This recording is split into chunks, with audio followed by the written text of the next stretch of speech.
सत्या ने अपने दोनों बच्चों की परवरिश अकेले ही करी थी। पति ने तलाक देकर किसी और से शादी कर ली। उस समय प्रतीक सिर्फ 6 साल का और काव्या 4 साल की थी। प्रतीक बेटा, मेरा सपना है कि तुम खूब पढ़ो लिखो और अपने पापा से भी बड़े अफसर बनो। नहीं माँ, हमें पापा जैसा नहीं बनना। पापा तो आपको छोड़कर चले गए ना, लेकिन हम आपको छोड़कर कहीं नहीं जाएंगे।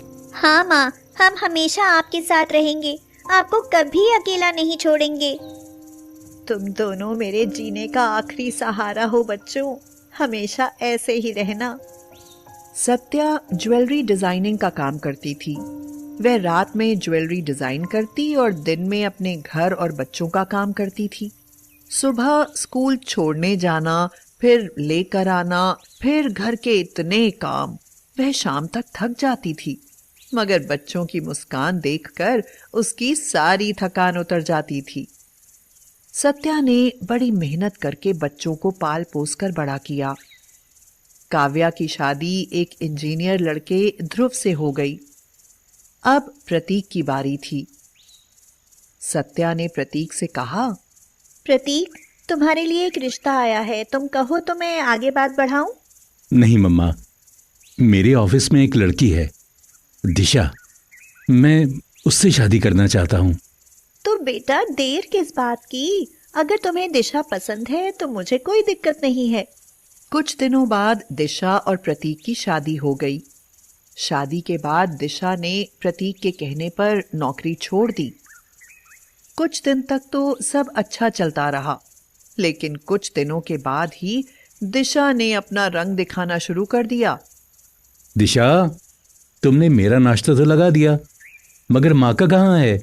इतनी सुबह मम्मी जी क्या नाश्ता करेंगी? आप कर लीजिए, वो बाद में कर लेंगी। लेकिन बाद में दिशा उन्हें एक कप चाय थमाकर चली जाती और फिर घंटों फोन पर चिपकी रहती।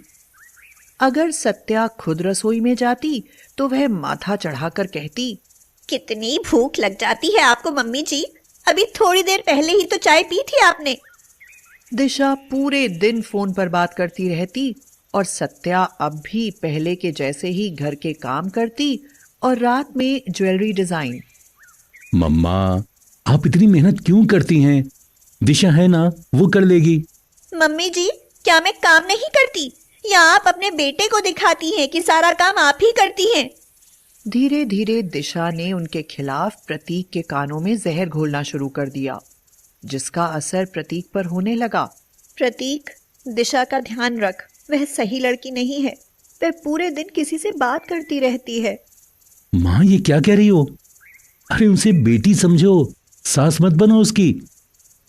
देखो माँ, मुझे उस पर पूरा भरोसा है। प्रतीक, बहुत दिन हो गए काव्या मिलने नहीं आई।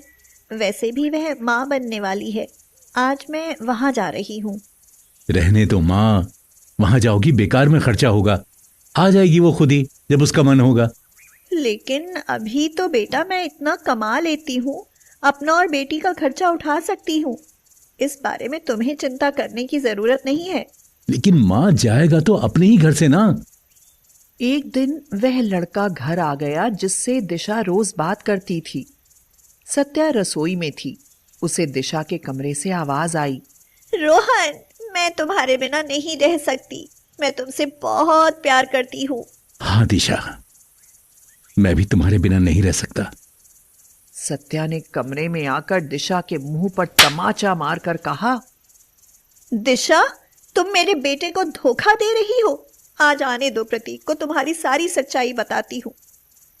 और एक थप्पड़ रोहन को मारते हुए बोली, तेरी हिम्मत कैसे हुई मेरे घर में घुसने की? निकल जा यहाँ से, और आज के बाद इसकी तरफ नजर उठाकर भी मत देखना। इससे पहले कि प्रतीक घर आता, दिशा रसोई में गई और मिट्टी का तेल छिड़क कर प्रतीक को फोन कर दिया। हेलो प्रतीक, जल्दी घर आ जाओ, मम्मी जी ने मुझे आग लगाकर मारने की कोशिश की। प्रतीक थोड़ी ही देर में घर आ गया। वह चिल्लाते हुए अपनी माँ से बोला, माँ, कहाँ हो? बाहर आओ। दिशा जोर जोर से रोने लगी। उसने अपना दुपट्टा खुद ही जला लिया था।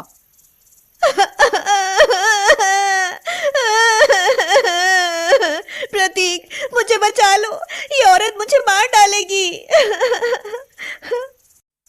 बेटा, क्या तू अपनी माँ को नहीं जानता? मैंने तुम्हारी खुशियों के लिए कभी अपना घर नहीं बसाया।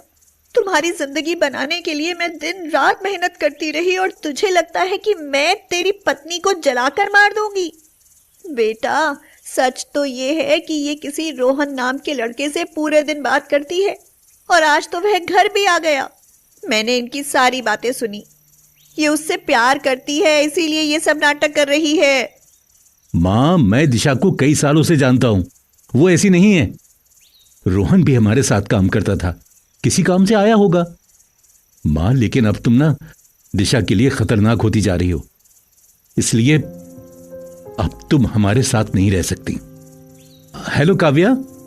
हाँ, मैं माँ को वृद्धाश्रम भेज रहा हूं। इन्होंने तेरी भाभी को जान से मारने की कोशिश की है।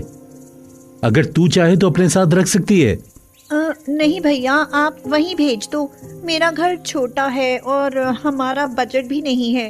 सत्या रोती रही और रोते रोते बोली, बेटा, मेरा यकीन कर, मैं माँ हूँ तेरी। दिशा को तो तू कुछ दिनों से ही जानता है, पर मैंने तो तुझे जन्म दिया है। पर प्रतीक ने उसकी एक ना सुनी और उसे घर से निकाल दिया। सत्या बहुत दुखी थी और सोच रही थी, जो बच्चे ये कहते थे कि हम तुम्हें कभी अकेला नहीं छोड़ेंगे, आज उन्होंने हमेशा के लिए मुझे दूर कर दिया। पर मैं कैसे भुला दूं, मैं माँ हूँ। दिशा बहुत खुश थी कि आखिर बला टल ही गई। अब वह और रोहन आसानी से मिलते रहेंगे।